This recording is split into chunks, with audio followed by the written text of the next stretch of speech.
Баршаңызға жалынды сәлем достар. Бүгін сіздерге 2015 жылғы Век Адалин атты фильмін қысқаша айтып беретін боламын. Әрине лайк пен подписаться кнопкаларын басуды ұмытпаңыздар, ал біз көпке созбай осымен бастаймыз. Отныне она больше ни на день не состарится. Адалин атты әйелдің қазіргі есімі Дженни және әр 10 жыл сайын өзінің есімін және документтерін өзгертіп, басқа жаққа көшуге мәжбүр. Адалин кітапханада жұмыс істегендіктен архивтегі ескі жазбаларды есіне жіберуге дайындауда. Жазбаны проекторға қойған жас қыз алдыңғы ғасырдағы өмірді көріп, бұрынғы кезін есіне алады. Шын мәнінде ол Америкадағы алтын қақпа атты мост салынбай тұрып дүниеге келген болатын. Сол заманда жас қыз осы мосттың инженеріне ғашық болып, көп замай оған үйленген еді. Уақыт өте келе Адалин оған нәресте сыйлап, қыздың атын Флеминг деп қойған соң, көп замай күйеуі қайтыс болады. Сол күндері Калифорнияда алғаш рет қар жауып, Адалин жолға шыққан болатын. Байқаусызда көлігі суық өзенге аударылғанда, аспаннан өзенге найзағай түсіп, өлім үстіндегі Адалин үлкен қысымнан қайта тіріледі және содан бері қартаюды тоқтатқан екен. Құрбылары оның жас көрінгеніне үнемі таң қалатын, ал Адалин жай қалжыңдап қоя береді. Бір күні жас қыз жол ережесін бұзғанда, полиция қызметкері оның правасын алып қойған болатын. Өйткені әйелдің түрі документте көрсетілген 45 жасқа мүлдем сай келмейді. Осыдан кейін Адалинға арнайы адамдар келіп, оның құпиясын білу үшін зертханаға алып кетпекші болады, бірақ та Адалин қашып үлгерді. Енді ол үнемі құжаттарын ауыстырып, жасырынуға мәжбүр. Осы жаңа жылды Адалин өзінің жаңа құрбысы Реганмен өткізуде. Реган соқыр болғандықтан Адалинді өзімен жасты деп ойлап жүр. Жаңа жылдық кеште Адалин сымбатты жігітті көріп, оған сезімі ашыла бастайды. Өкінішке орай жігіттің қызы бар екен. Енді жиналыстан кетпекші болғанда жігіт оны қуып жетіп, әлгі қыздың жай құрбысы екендігін айтады. Ал жігіттің есімі Элис болып шықты. Адалин қайта қонысын ауыстырғай жүр, сондықтан жаңа романтикалық қарым-қатынасқа уақыты жоқ. Бірақ та Элис берілмейтін жігіт. Адалиннің жұмыс істейтін жерін тауып, сол жерге үлкен көлемді кітаптар әкелуде. Элис әйелді көндірген соң, оны бұрын-соңды көрмеген жерге апармақшы. Адалин бұл қаланы 5 саусағындай білсе де, оны таң қалдыру жігіттің қолынан келді. Жас жігіт оған Сан-Франциско қаласының алғашқы тұрғындары осы жол арқылы қайықпен келгенін айтуда. Бұған дәлел кезекті қазба жұмыстарындағы қайықтың қалдықтары екен. Кездесу ұзаққа созылған жоқ, өйткені Адалиннің жігітке сезімі ашылғандықтан тез арада қашып кетпекші. Бірақ та жігіт соңына дейін берілмей, келесі кешкі асты үйде өткізуге әзер көндірген болатын. Келесі күні Адалин жұмыстарын реттеп жүр. Бірінші өзінен үлкен көрінетін қызымен жолығып, кейін жаңа ақша счеттарын өзінің жаңа атына тіркемекші. Ал кешке Адалин жас жігітпен бірге кешкі ас ішіп, терезе арқылы вальс билеген адамдарды бақылап отыр. Осылай екеуі түнді бірге өткізген болатын. Таңертең Адалин үйіне қайтар жолда орындықты көріп көзіне жас алады. Өйткені осы жерде бұрындары өзі қатты сүйген жігіт отырған екен. Және жігіт оған сөз алмақшы болғанда Адалин қашуға мәжбүр болыпты. Үйіне келсе, жасы келген иті ауыр халде жатыр. Иттің бүйректері істен шыққандықтан оны ұйықтатуды шешті. Алдағы бірнеше күн Адалинға жігіті хабарласа да, Адалин қоңырауды көтеретін емес.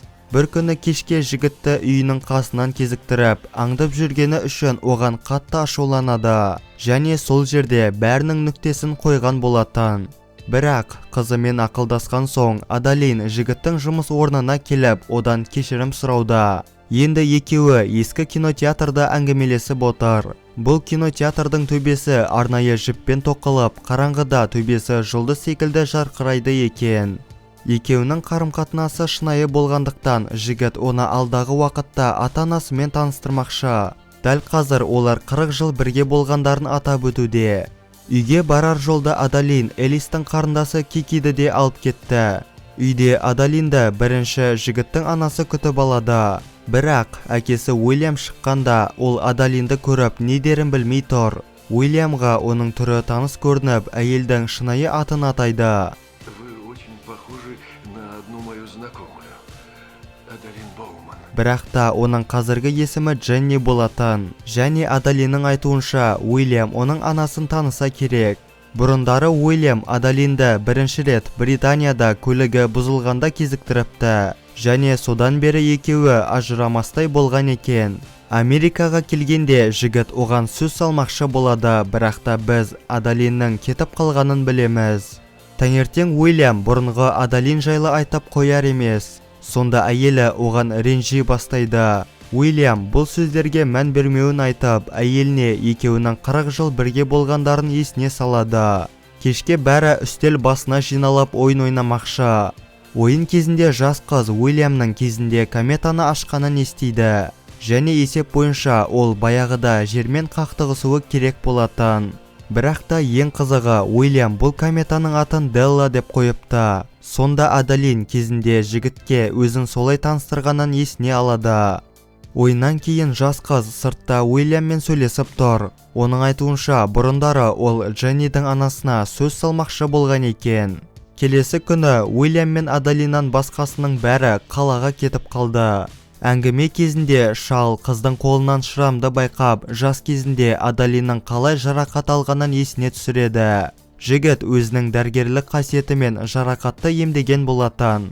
Уильям тез арада сарайға барып, естелік хаттардың ішінен Адалиннің суретін табады. Жас қыз өзін құпия сақтау үшін суретке көп түспейтін болған, сондықтан фотода бетін жауып отыр. Бұны көрген Уильям бұл қыздың бұрынғы Адалин екенін аңғарды. Адалин орманды аралап жүргенде оған Уильям келіп шындықты айтуын өтінеді. Енді жас қызда мойындаудан басқа амал жоқ. Оның қашып кету себебі үкімет зертханаға апарып өмірінің соңына дейін азаптайма деп қорыққан екен. Сондықтан ол үнемі қашып жүруге мәжбүр. Жас қыз енді Уильям шындықты білген соң тез арада заттарын жинап бұл отбасыдан қашып кетпекші. Жолда біраз тоқтап, жігітті бәрібір сүйетінін түсінген Адалин қызына хабарласып жігітке қайтуды шешкен болатын. Сонда күтпеген жерден авария болып, жүргізуші көмек шақырмастан оқиға орнынан қашып кетеді. Адалин болса ауыр халде жатыр. Сол күні бұрынғыдай қайта қар жауып, қызға найзағай ұрады. Адалин жазған хатты оқып, Элис әкесінің көлігіне отырып жолға аттанғанымен тым кеш болатын. Жігіт оған қанша көмектесе де оянатын емес. Көмекке келген дәрігерлер қыздың денесіне тоқ жіберу арқылы оны әзер оятады. Емханада есін жиған Адалин жігітке бұрынғы өмірі жайлы бар шындықты айтуда. Ал қызы Флеминг келгенде оны жігітіне де таныстырады. Арада 1 жыл өткен соң жас қыз Элиспен бірге кешкі асқа бармақшы. Бір кезде айнаға қараса өзінен ақшашты байқап, жас қыз қартая бастағанын түсінеді. Осымен біздің Век Адалин атты киномыз аяқталады. Достар, видеоны соңына дейін көргендеріңізге үлкен рахмет, және де лайк пен подписаться кнопкаларын басуды ұмытпаңыздар. Ал ендеше келесі видеода жүздескенше сау болыңыздар.